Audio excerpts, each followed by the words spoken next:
زیاتر لە 72 ساڵ لەمەوبەر لە ساڵی 1332 بە زاینەی واتە 1953 کاتێک سیستەمی پاشایەتی و ئیمپریالیزمی ئەمریکا دەستیان خست بۆ ناو گەروی خەڵکی ئێرانەوە، سێ خوێندکار لە زانکۆی تاران سنگیاندایە بەرگولە، سێ دڵۆپ خوێن لەسەر ڕێگاوبانەکانی بەردەم زانکۆ ڕژا تا بە نیکسۆن و سەرمایەداری جیهانی بڵێن زانکۆ شوێنی بازرگانی و ملکەچی نییە. ئەمڕۆ دوای 70 ساڵ دیکتاتۆریەت تەنها دەتوانین بڵین جلەکەی گۆڕیوە. ئەگەر دوێنێ پاسەوانی شا خوێندکاری دەکوشت، ئەمڕۆ هێزە ئەمنیەکان و حراسەتی کۆماری ئیسلامی زانکۆیان کردووە بە گرتوخانە. لە 16 هەزاردا دەبێت هەموو بڵین زانکۆ هی ئاغازادەکان نییە، زانکۆ هی بازرگانەکان نییە، زانکۆ سەنگەری ئازادیە، زانکۆ دڵی بزوتنەوەی کرێکاریە. وەک چۆن خوێندکاران هاواریان دەکرد ڕۆڵی کرێکارانین لەگەڵەوان دەمێنین. وە سەڵیاد و گرنگی ئەم ڕۆژە و هەروەها باسکردنی ئەرکی کۆمۆنیستەکانیش و خوێندکاران لەم ڕۆژەدا میوانداری هاوڕێ شەهرام ئەمانەتی دەکەین بۆ جوابدانەوەی بەشێ لە پرسیارەکانمان. ئێستاش دەچمە لای هاوڕێ شەهرام. هاوڕێ شەهرام بەخێربێت بۆ ئەم بەرنامەیە و سپاس بۆ ئامادەبوونت. منیش لێرەوە سپاسی خۆت و هاوکاران دەکەم و هەروەها ڕێز و سڵاویشم هەیە بۆ بینەرانی بەرنامەی ڕامە. زۆر سپاس هاوڕێ شەهرام. بە پرسیار یەکەم دێمە لای بەڕێزت. دەسەڵاتی کۆمەری ئیسلامی ساڵانێک هەوڵ دەدات 16 ئازار وەک ڕۆژێکی حکومی و تەنها دژە ئەمریکا بڵین نیشان بدات، لە کاتێکدا خۆی گەورەترین جەلادی خوێندکارانە. ئێمە وەک چە بوو کۆمۆنیستێک ئەگەر ئەوم پێ بڵێ جیاوازیمان چییە لەگەڵ دژە ئەمریکا بوونەکەی ڕژیم، یا ئایا 16 هەزار دژی ئەمریکا یان دژی خودی سیستەمی سەرمایەداری و ئیستیبدادا؟ ئەگەر ڕوونکردنەوەیەکم بیتێ لەسەر 16 ئەزەر و دواتری جوابی ئەو بەشی پرسیارەکەم بیتەوە.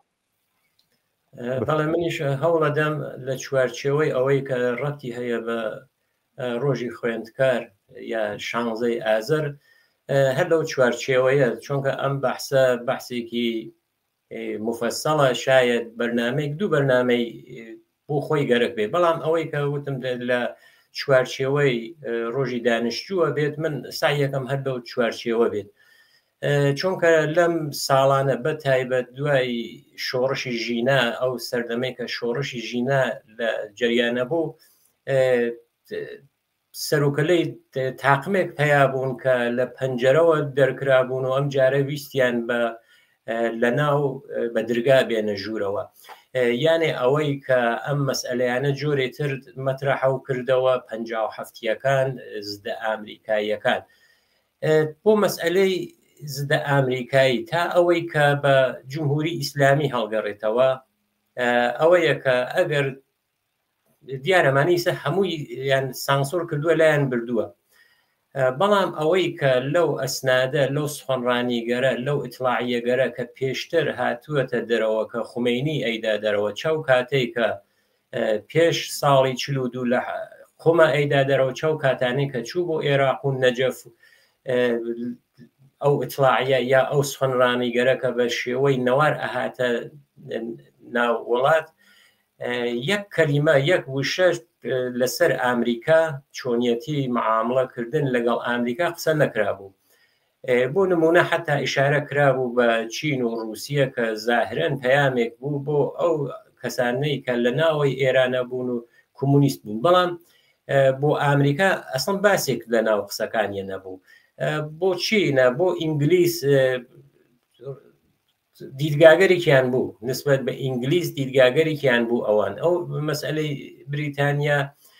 ئەوە بوو هەر لە جنبشی تەمباکووە و مەسئلەی مدەڕس و مەشروتیەت و ئەمانە ڕۆحانیەت کەمێک لەگەڵ ئینگلیسە، خۆیان وایە نەزانی کە ئینگلیس دەسەباتە ناو کە زۆر بێت لە کارەکانە، لەگەڵ ئینگلیسە تا حدودێک ئەو مەرزبەنیکیان بوو. دیارە مەرزبەنیەکەیش ئەوە نەبێت کە مەرزبەنیکی ڕۆشن بێت، یانێ لە زۆربەی کاتەکانە ئینگلیس حتا یارمەتی ڕۆحانیەتی داوە لە توولی 100 ساڵی یا زیاتر لە 100 ساڵ کە یارمەتیانی داوە کە چۆن تەداخڵکەن لە کارگەری سیاسی. بەڵام ئەوەی کە بۆ مەسئلەی ئامریکا هەڵەگەڕێتەوە لە ساڵی 32 کە هەر ڕۆژی دانیشتوویش ئەو اتفاقاتی کە لە زانکۆی تارانە کە هەر لەم ساڵە بوو، مەسئلەی کە هاتە بەرەوە دەستێکەڵکردنی ئەمریکا بوو لەگەڵ ئینگلیس بۆ هەڵگەڕانەوەی شاو ئەو مەسائلەی کە لە ساڵی 32 هاتە پێشەوە. ئەوەی کە ئەتوانین ئشارەی پێکەین بۆ مەسئلەی دژە ئامریکایی بوونی جمهوری ئیسلامی تا چه حدی ڕاستە قسەیک هەیە کە ئەڵێن هین هینری کیسینجرە، بەڵام ئەگەریشین ئەو نەبێت یانێ مەطرح کراوێت ئەوەیە کە ئەڵێت ئەگەر کەسی دژایەتی ئامریکا کات زۆر خەتەرناک و مەترسیدارە، بەڵام دۆسایەتی کردنمان لەو خەتەرناکترە و ژەهراویە یانێ سەمیە. ئەگەریش ئەمە نەبێت کەسی دوای خومینی کە هاتە سەرکار خامنەی بێت، یانێ ماوەی 34-35 ساڵەکە حکوومەتەکە دیارە ئەویش ئەو نەزەراتی کە خۆی ئەیداتە دەرەوە مەشورەتیە لەگەڵ ئەموو ئەو خۆ دیارە کەسێکی دیکتاتۆرە، بەڵام ژوورێکی بیرکردنەوەی هەیە ئەو ئینسانە. ئەگەر ئەم 30 و چەند ساڵە ئەو قسەگەرەی کە خامنەی کردوویەتی لەسەر دژایەتی لەگەڵ ئامریکا ئێمە بیتیرین حسارەیەکی لێ بگرین، یانێ دۆشاوێکی لەو قسەگەریە کە سەبارەت بە ئامریکا بێت وامان پێڵێت مەسئلەی چەپبوون یا مەسئلەی کۆمونیزم نییە. ئەڵێت سەیری کوبا یا کورەی شماڵی بکەن چۆنکو دژایەتی ئامریکا ئەکەن، ئەوە هێشتا توانیویانە دەوام بێرن بێت. بەڵام کەسانی کە نزیک بوون بە ئامریکاوە، بۆ نمونە سەدام جاروبار لە ناو ناوەکانی هاتووە، گۆرباچۆف هاتووە، هەر خودی شای ئێران یان نیروگەرێکی چکۆلەتر لەمانە نزیکایەتیان کردووە بە ئامریکا لە سەردەمگەرێکە لە تونپێچگەرێکی تاریخیە پشتیانی وێڵ کردووە. یانێ ئەم حاڵەتی دژە ئامریکایی بوون جمهوری ئیسلامیە لەوە سەرچاواگرێت کە مانەوەی دەسەڵاتەکەیە. پێ وایە ئەگەر نزیکەوە بێتەوە بە ئامریکا ئەتوانێت تەداخڵ کاتە ناو بەشی نزانیەکەی بەشی سیاسیەکەی و ئەو حکوومەتە بگۆڕگێت. بەڵام مەسئلەی جنبش دانیشتجووی ئێران چۆنگە جنبش دانیشتجووی ئێران جنبشێکی ئەوە نیە تایبەت بێ بە یەک وڵات، بۆ نمونە بڵێن جنبش دانیشتجووی ئێران فقط لە ئێرانە هەیە. ئەمە جنبشێکی سەراسەریە، تقریبا خصلەت نمایکیشی هەیە. جا لەوەی کە چەپە ئەو جنبشە فعالە چۆن دانیشتجوو هەمووی سیاسی نییە، ئەو بەشە سیاسیە، ئەو بەشەی کە بیرکردنەوەیکی سیاسیان هەیە دژی سیاسەتەکانی ئامریکا بوون، چە ئەو سەردەمەی کە مەسئلەی کوبا ویتنام ئەوانە لە دەورە بوو، چە مەسائلێکە ئیمڕۆیش هەیە. یعنی ئێمە ئەبینین کە مەسئلەی جنبش دانیشتجووی ئەگەر ئیسە کەمی گەورەتری بکەینەوە لە سەطح سەراسەریەکەی، ئەبینین مەسئلەیەکی وەکو فلستین کە 2 ساڵە شەڕێک بوو لە غەزە هاتە بەرەوە، چۆن توانی لە بەشی دروستی مێژوەکەیە بوێسێت. پێچەوانەکەیشی ئێمە ئەبینین، بەڵام بە شێوەیەکی دروست لە ئەو زدە ئامریکایی بوونە. هەر لەم 2 ساڵی کە دوای شەڕی غەزە تێپەڕ بوو، یەک دانە مەترسی بوو. دیارەیسە شاید کەسێ بڵێ کە جنبش دانیشتجووی ڕاکت بووگە، ساکت بووگە، هیچ خەبەرێ نەبووگە. مەسئلەیەک بوو حتا دەنگی تونڕۆەکانی جمهوری ئیسلامی هاتە دەرەوە، یاوت سەیری دانیشتووەکانی ئەمریکا بکەن، سەیری دانیشتووەکانی ئوروپاکەن، خەریکن حمایەتەکەن لە فلستین، یانێ مەبەستیەوە بۆ دانیشتجووی ئێرانی حمایەت ناکات. بەڵام پویایی جنبش دانیشتجووی لە ئێرانە لێنە خۆی نیشاندا کە لەو ماوە نەهاتە دەرەوە خۆی نیشان بدات لە سەحنەی دانیشگاکانی ئێرانە کە جمهوری ئیسلامی بەهرەبەرداری سیاسی کات. یعنی ئەو جنبش دانیشتجوویەی کە لە ئێرانە هەیە جیا لەو جنبشەی کە لە سەطحی سەراسەر تواو دنیا هەیە هیچ جیاوازیکی نەبوو. بۆیەوە ئاعترازی تونڕۆەکانی هەڵخران و پویایی جنبش دانیشتجووی زیینوبوونی جنبش دانیشتجووی ئێران نیشاندا کە لە کوێنەی تاریخە بێساوە، چونکە ئەو مەسئلە کە بۆ جنبش دانیشتجووی هاتە بەرەوە خۆشببختانە ئێمە نەماندی هەرچەند مەترسیگەرێک بوو کە جمهوری ئیسلامی سیاستگەری تانی فشار گرتەوە وەکو دژە ئیسرائیل دژە ئامریکا مەترحێکە خۆشببختانە وانە بوو ماهیەت ئەو حکوومەتە هەم بۆ جنبشکرد دانیشتجویی چە لە ئێرانە چە لە سەرحی دنیا مشخصە ئەوە یەکە ئەو زدە ئامریکایی بوونە کە ئەگەر نەهادینە بێ لە جنبشێکە جیاوازی لەگەڵ ئەوەی کە یەکدانە سیستم حکوومەتی وەک جمهوری ئیسلامی فقط بۆ مانەوەی خۆی بۆ یەکدانە معامڵەی سیاسی ئەنجامێدات ئەوە ئەتوانین وەکو مختصر ئشارەی پێکەین ئەنە ئەو دژایەتی دەک ئامریکایشە خۆمان نەزانین کە دژایەتیکی بەڕواڵەتە یانێ لە شەڕیشیانە ئەگەر یەک دوو جارێت تووشی حرەکەتگەر نظامیش بوو بن شەڕە نزانیەکان هەردوو لایەنمان دیوە چیەکان ئەمبارگەر یەکتری نەکوتن یا ئەوەی کە ئەو پەیام و پەس پەیام گەرە بە کاتب و نامەڕەسان ئەیگەێنن بە ئەوە ماهیەتی زدە ئامریکایی کە ماهیەتێکی درۆینی ڕژیمی ئیسلامی ئێرانە. بڵێ هاوڕە شەرم لێرەدا ئەمەوێ ئەوە لە بەڕێستان پرسم ئەمڕۆ بەڕاستی مەترسێکی گەورە لە سەر زانکۆکان هەیەویش سیاسەتی بە پۆلیسازی یان بڵێن بە پارەکردنی خوێندنە زانکۆکان پڕبوون لە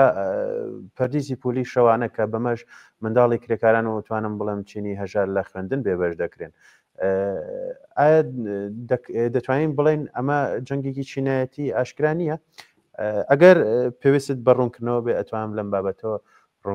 ڕوونکردنەوەی بە بەڕێستان بم ئەگەر پرسیارەکە کەمێک هێن بێ حتمما ڕوونکردنەوەم ئەوێت لێتان بەڵام بۆ بەشی چینایەتیەکەی ئەوە بڵێن کە ئیسا وەکو پێشتر منزورم وەکو داهاگەر پێشتر وانە معموڵەن تەبقەی متوسط چینی نەداریش بوون بەڵام زۆرتر تەبقەی متوسط ئەیان توانی مناڵەکانیان بنێرنە زانکۆکان هەروە ئەزانین کە تەوەڕم و مشکلاتێکی اقتصادی زۆریش هەیە یانێ ئیسە بۆ یەکدانە دانیشتجوو کە ئەڕواتە دانشگا دیار ئیسە شاید ئەوە بە قەڵەم و کاغز ئەوە استفادە نەکردی بەڵام کامپیوتەرێکی پێویستە قیمەتی یەکدانە کامپیوتریش ئێمە ئەگەر بەراورد بکەین ئەزانین تاچە ئەنازەیکە ئەو ئەشرافیەتە یانە مناڵی ئەشرافیەت بڕوا بۆ دانشگا بۆچە نەبووە بەڵام ئەشرافیەتەکە ئیسە گۆڕاوە یانێ ئەگەر پێشتر لە حکوومەتی پاشایەتیە ئەشرافیەت ئەیان پیان دەوڵەتی و لەشکری یانێ ئەو کەسانی کە کەسانی گەورە بوون سەرهەنگ و سەرتیپ و ئەمانە کە لەشکریەکان بوون یا ئەوانەی کە لە ناو دەوڵەتە کارێکی مهم دەوڵەتیان بوو نە کارمەندێکی سادەی دەوڵەتی ئەوانە معموڵەن مناڵەکانیان ئەچوون بۆ دانشگایتر بە هەر شێوەیەک بوایت ئێمەیسە ئەبینین کە ئەو ئەشرافیەتە زۆر لەوە پەرەیسەندووە لە سایە حکوومەتی ئیسلامی ئێرانە ئیسا ئاغازادەکان دانشگاکانی ئێرانی ڕازی نینە نێرن بۆ زانکۆکان لە ئوروپا و کانادا و وڵاتگەرێکی تر دەرس بخوێنن ئەوە تاو حدودیە کە ئێمە ئەتوانین بڵێن کە ئەو مەسئلەی ئەشرافیەتە تا حدودە پەرەی سندووە بەڵام وایە ئەو لەو پرسیار ئێوەیشە کە هات ئەگەر زانکۆ ئاوە هەموو شتێکی بە پارە بێت بە بێتە پارە دیارە ئەو چینەی کە زۆر زەختی لەسرە چینی کرێکارە تەبقات و قشرگەرێکن کە نەدارن ئەوانە زۆرترین ئازار تەحمڵەکان چونکە حتا مەجبوری شەون کە بۆ نمونە نەتوانن مناڵەکانیان بنێرنە دانشگا ئەگەر وەڵامی پرسیارەکەنەوە ئەو ڕوونکردەوە خۆتان پێویستان بوو من لە خزمەتانم دەست خۆش بێ وڵا زۆر باش ئیشارەت پێکرد من ڕوونکردنەوەکەم لەو پرسیارەوە هەر ئەوە بوو بۆ بەڕێزت کە پێت بڵێم مەبەستم لەو پرسیارەکەمەوە بوو کە ئێستا بە جۆرێک خوێندنگا کە کراوەتە پۆڵی بەشێکی ئەوەیە کە توانایی کەسەکانیش براوەتە دواوە بە جۆرە تۆ تەلەبەیەک ئەگەر دەرەجەکەی مەسەڵەن 50 بێت کە دەرەجەیەکی بڵێن کەمترین دەرەجەی بێ دەتوانێت مەسەڵەن بۆ بەشێکی زۆر مهمی وەکو پزیشکی گشتی و لەو بابەتانە بە پۆڵ بخوێنێ لە ئاستێکە لە کاتێکە مەسەلەن چینی هەژار ڕۆڵی چینی هەژار و بەشمێنەتان کە لەوانەیە زەحمەتێکی زۆر زیاتریش بکێشن نەتوان بچنە ئەو بەشەی ئەوان و دەرەجەیەکی مەسەلەن تەواوەتی نەبێت نەتوانن بگەنەوە هەرچەند بە جۆرێک زۆرێک ئەبینین کە لە چینی هەژاریشەوە ئەگەن بەوە بەڵام بە زەحمەتێکی زۆر زیاتر لەوەی کە مناڵی کەسێکەوە توانای ئەوەی هەیە بە پوڵ شەهادەیەکی بەرز بۆ خۆی بەدەستبێنێ ڕاحەت دەتوانێت ئەمەش بەشێک لەو سیستەمە سەرمایه‌داریەی کە لە نێو سیستەمی ڕژێمی جمهوری ئیسلامیە پەیڕەوە کرێ و ئێستاش ئەیبین ڕوونکردنەوەکەی من زیاتر لەو باسەوە بوو تمزانم قسەی ئێوە چییە وەک ئەوەی خۆشت بە جۆرە ئیشارەتت پێدا وڵای هەروایە ئەو ڕوونکردنەوە کامڵەن دروستە جیا لەوەیشە سەهمیە بەنیە یانێ لە ئەگەر ئێمە لە بەشی جنبش دانیشتجوویە بەڕاستیکەین وتمان جنبش دانیشتجووی ماهیەتەن چەپە هەوڵێکیاندا کە بێژن ئەنجومەن ئیسلامی یا دانیشتجوگەر مسلمان زۆر کەم بوون یعنی زمانی شا ئەمانە بوونیان هەیە لە ناو دانیشگاکانە بەڵام شتێکی وا نەبوو یا ئەگەریش بوایتن زۆر زۆر کەم بوو انقلابێکیان کرد کە واقعا انقلابێکی زدە فەرهەنگی بوو بەناو انقلاب فەرهەنگی کە ساڵی 59 تا 61 دانیشگاکانیان تەحتیل کرد یەکێک لەو عامڵگەرە ئەوە بوو کە ئەمانە یعنی کەسیان نەبوو یعنی ئامانیشە وایسە ئەیان بینیت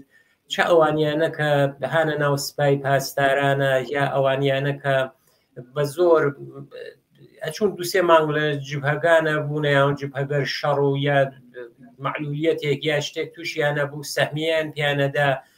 بە لێشاو بۆ ئەمە بتوانن پۆستگەر حکوومەتیان لە ئوستانداری و بەرەو خوار پێیان بدەن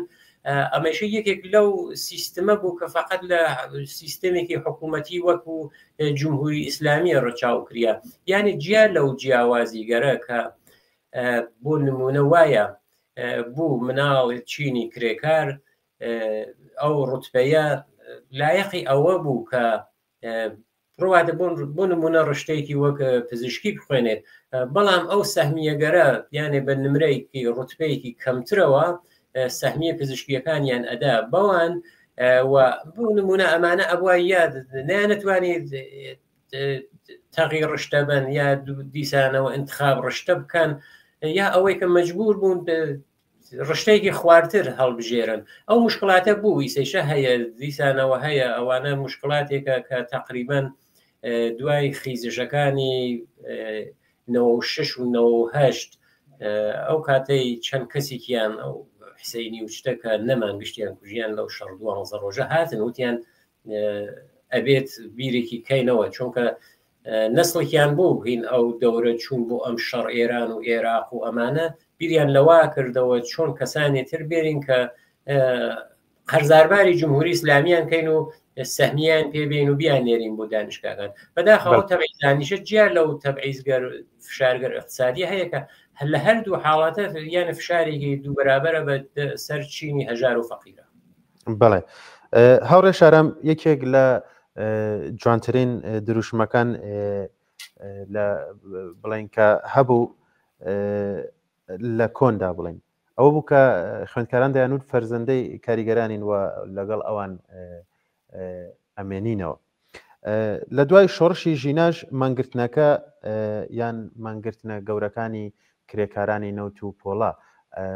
ئەم لەم بینە ئەم پەیوەندیە چۆنە بین مەسەرەن ئایا خوێندکاران توانیان لەم چوارچێوەی زانکۆ بێنە دەرەوە ببنە بەشێک لە خەباتی ڕاستەقینە بە تایبەت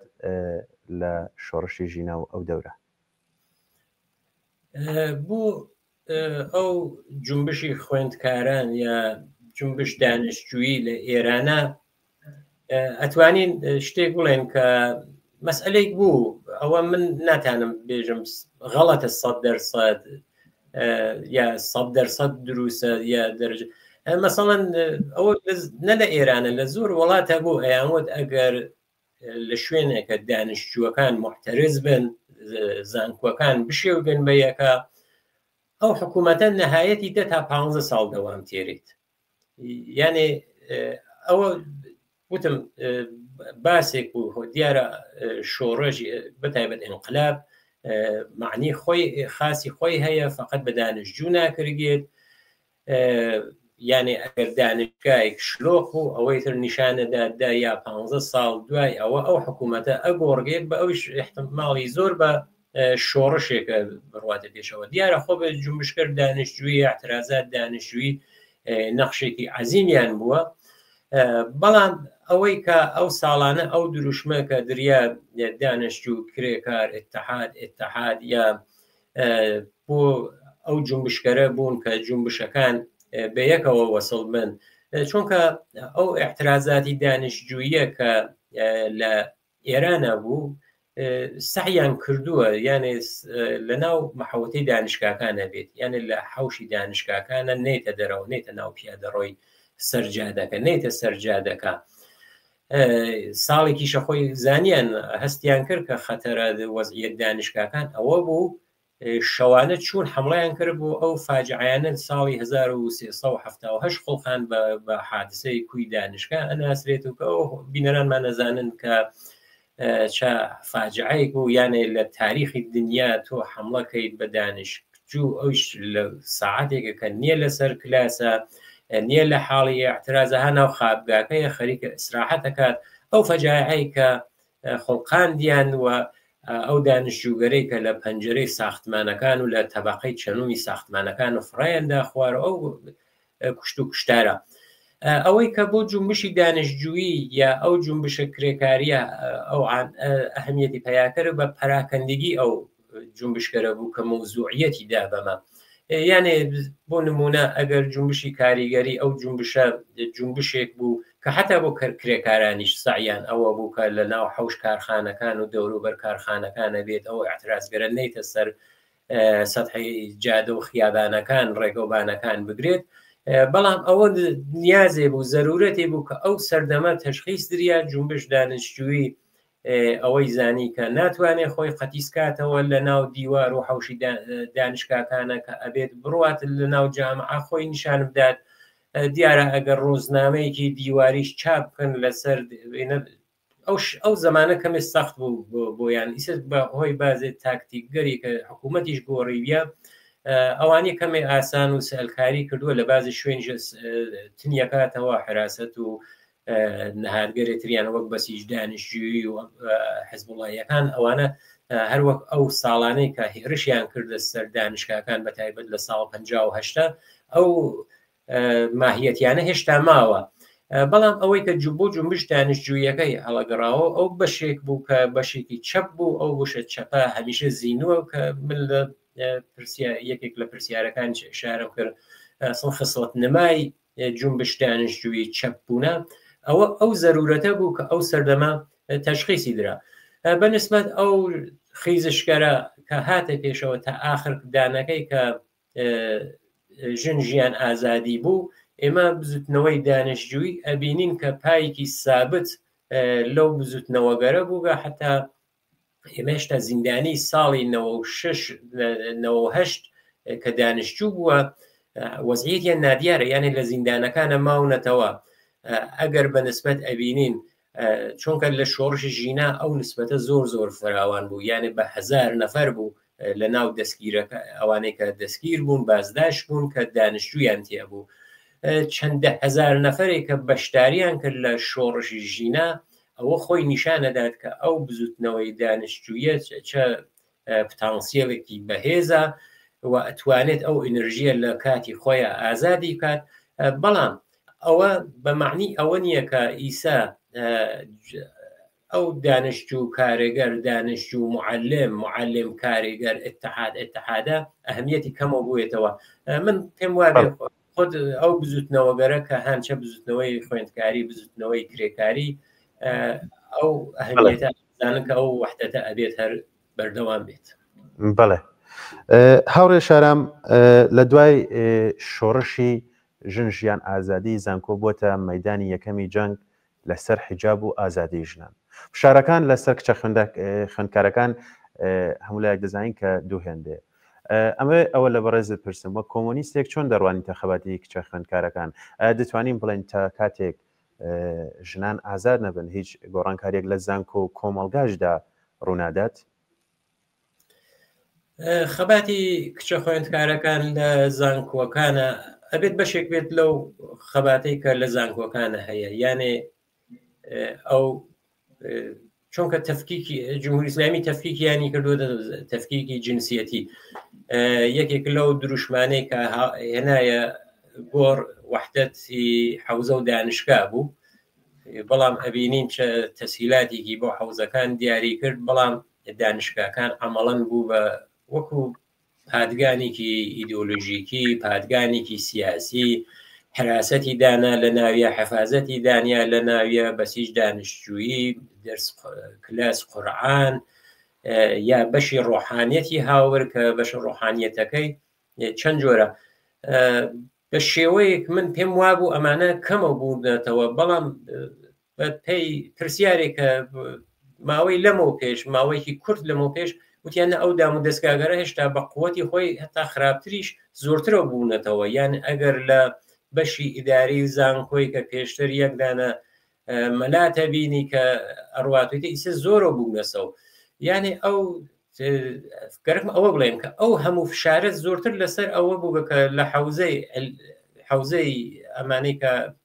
علمی نیە خۆیانێژ بێ حەوزەی علمیە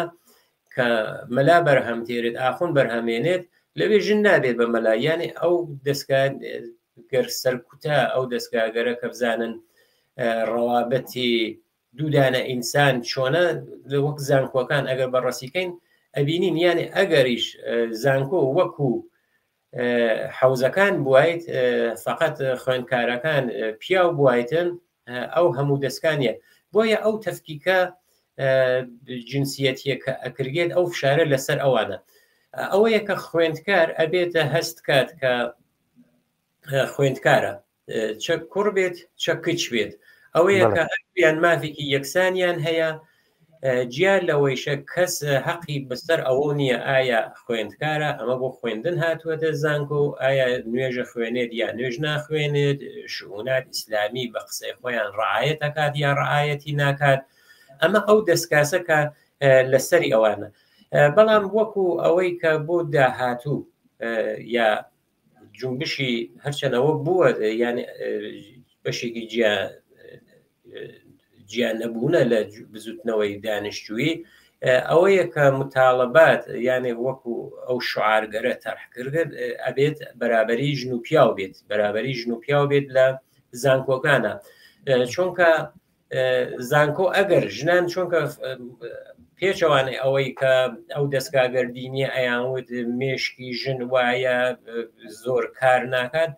لە بازێ ساڵە ئەتان بڵێم زۆربەی ساڵان ڕێژەی ئەوانەی کە دەرچوون و چوونە ناو دانشگا زۆرتریان کچەکان بوون یانێ دەرسەدەکەیان لە پیاوان زۆرتر بووە بەڵام ئەوان مشکلێتریان هەیە پاش فارۆغە تەحسیڵی کاتێککە فارۆغە تەحسیڵە بن و دەورەی دانشگا تو بکەن دوایە بۆ استخدامی ئەو مەراحلە دوبارە دیسانەوە ئەو ڕەگەزە یانێ ژنە یا پیاوە تێتە پێشەوە ئەوانە مەوردی تەبعیز قەرارەگیرگێت بەڵام ئەوەی کە بتوانین وەکو یەک خاستێکی جنبش دانیشتجویی بەرابەری ژن و پیاو بێت کە ئەبێت مەترح کردێت ئەوە مەترحیش بوو بە بۆ جنبش دانیشتجویی بە کولی و ئەوەی شامل بڵین پیاوەکان یا ژنان یا کوڕکچان نابێت ئەو جنبشە کە جنبشە مەترحەکەیە ئەو جنبشە سیاسیەکەیە کە هەیە ئەو بەرابەری ژن و پیاویە قبوڵە. بەڵێ هاورە شاران بێگومان هیچ شۆڕشێک سەرکەوتو نابێت بەبێ ڕزگاری ژنان ئەمڕۆ کچە خوێندکارەکان کە بێ حیجاب دەچنە پۆلەکان و ڕوبەڕووی حراست دەبنەوە ئەوانە ئەتوانم بڵێم لە پێشەوەی خەباتی دژەی استبدادن و ئازادی ئەوان پێوەرە بۆ ئازادی هەموو کۆمەڵگا من ئێستاش وەک دوا پرسیار ئەمەوێ ئەوە لە بەڕێزت بپرسم ئەمڕۆ زانکۆ لە ژێر دوو گوشاردە سەرکوتی ئەمنی و فشاری ئابووری کە بەسەر ئەو کۆمەڵگایە داهاتووە ڕێگا چارەی ئێمە چییە؟ ئایا تەنها خۆپیشاندان بەسە مانگرتن بەسە یان پێویستمان بە دروستکردنی شورە و ئەنجومەنی سربەخۆی خوێندکاری هەیە لە ناو ئەو بزوتنەوەیە ئەگەر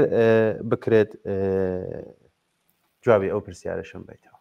بەڵێ من جوابی ئەو پرسیارە ئەدەمەوە بەس بۆ ئەو مەسئلەی حجابە پێم خۆش بوو یەکشت گەیە بیرم ئەوە خزمەت ڕێست و بینەرانتان بکەم. مەسئلەی حجاب دیارە پرۆسەیەکی توولانی هاتە پێشەوە، یانێ سەختیگەرێکی زۆر کێشە،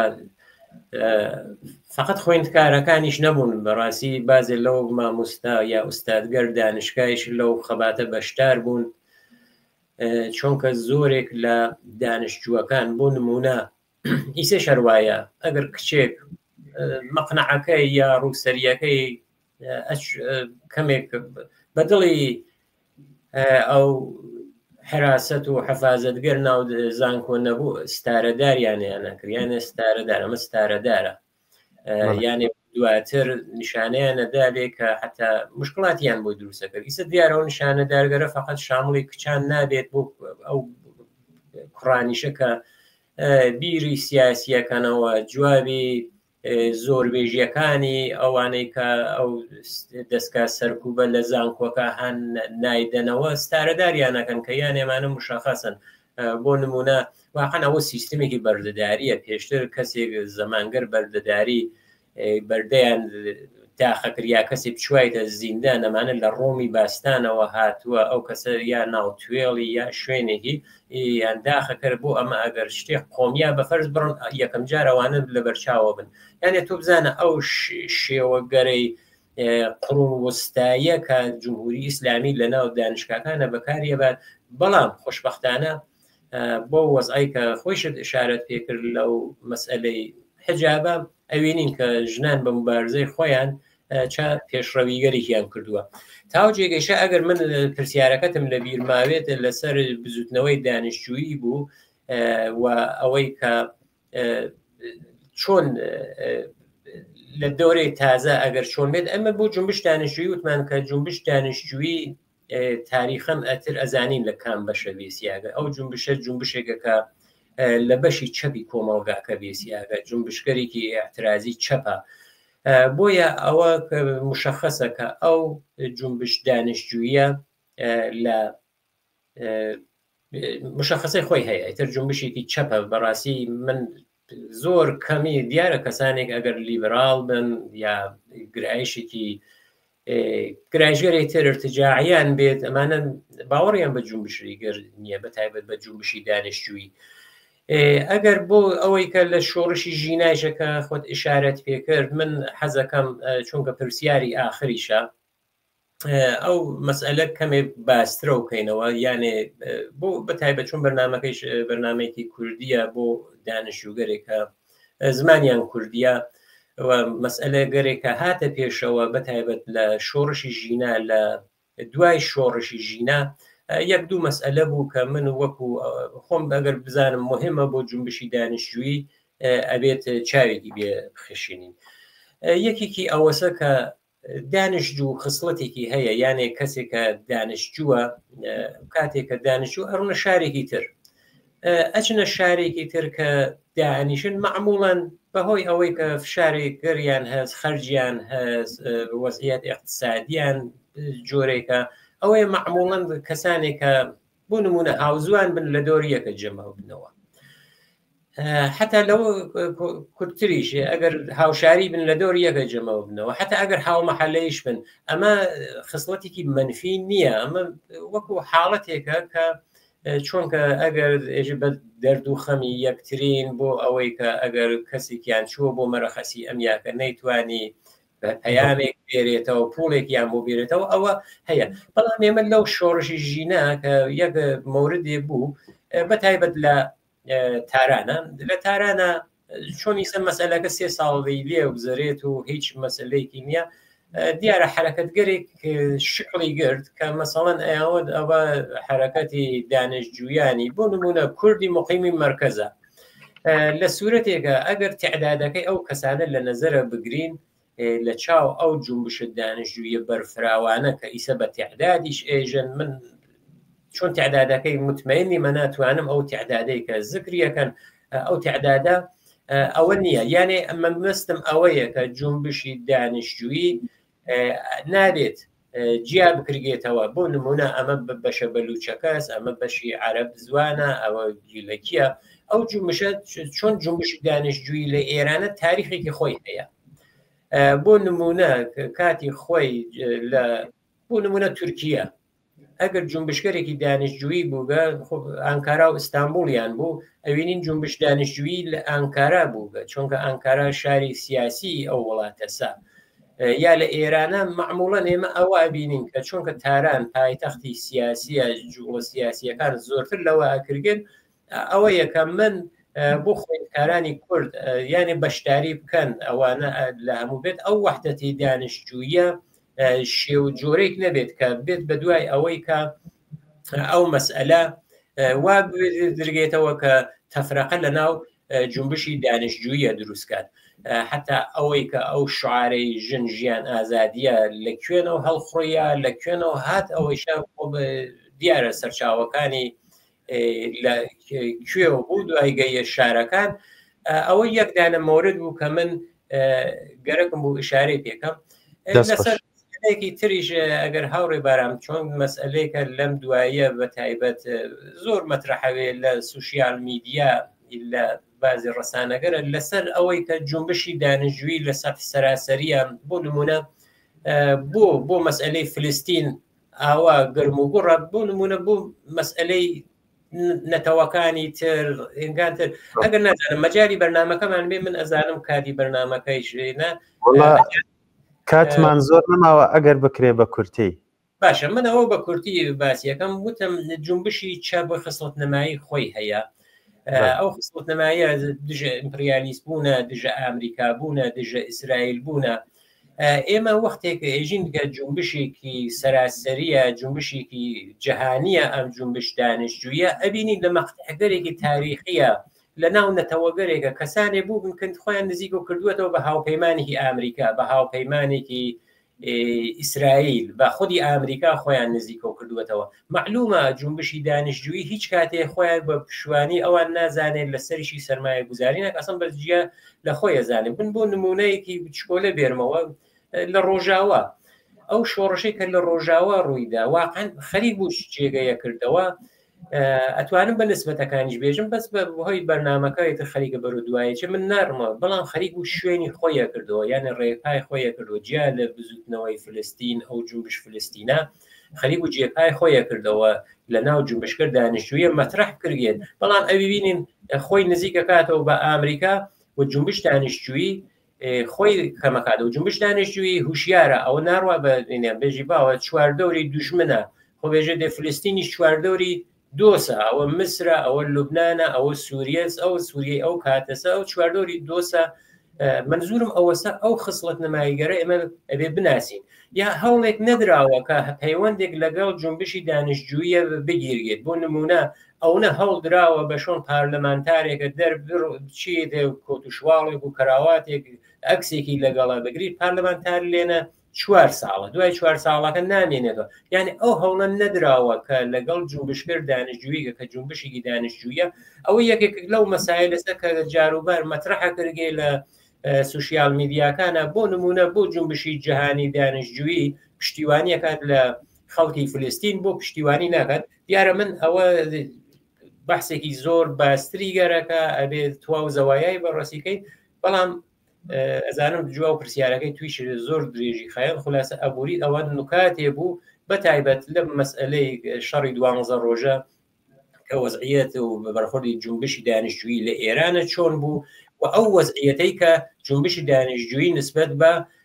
وەزعیەتی فلستین گردی خۆمان نەزانین جومبشی دانیشتجویی لە سەد سەراسەریە یەک کەلیمەش دفاعی لە بزوتنەوەیکی کۆنەپەرست وەک حماس نەکرد ئەو زانی متاڵەباتی خۆی ئەوەی کە مێژوو دنیاوی تێ سەرشانی نەسڵ ئەندەر نەسڵ دانیشتو 4 ساڵە لە دانشگا مەسئلەی فلستین ئەمە ئەڕوا بۆ ساڵیان ساڵە ئەو مەسئلەیە بەسەر شان خۆی بە دروستی چە دانیشتووی ئێرانی لە قبال شەڕی 12 ڕۆژە چە نسبەت جەهانیەکەیشی لە نەزەر بگرین نسبەت بۆ مەسئلەی فلستینە بە دروستی لە بەشی دروستی تاریخە جومبشی دانیشتجویی ئەنجامیدا و ئەوە یەکێک لەو نیشانەگەرەسە چە لە ئێرانە چە لە سەد جەهانیە جومبشی دانیشتجویی جەمبشێکی فعال من لێرەوە هیوای سەرکەوتنیشان بۆ خوازم بەڵێ بەداخەوە بەرەو کۆتایی ئەچین بەرنمەکەمان هیچ وەختێکی ترم نەماوە. سپاس بۆ چوون و ڕوونکردنەوەکان هاوڕێ شارام لەم بەرنمەیەدا. منیش سپاسی ئێوەکەم و ماندوو نەبن. سپاس بۆ بەشدابوون لە بەرنامەی ڕامان دووارە. بەڵێ بینەرانی خۆشەویست لێرەدا هاتینە کۆتایی بەرنامەی ڕامانی ئەم جارەش. لە کۆتاییەمەوێ بڵێم دانیشتوو زانکۆ بەگشتی خوێندکار دڵی ئازادیە، ئێمەژ ئازادیمانەوێ وەک لە بزوتنەوەی ژن ژیان ئازادی وتمان ژن ژیان ئازادی.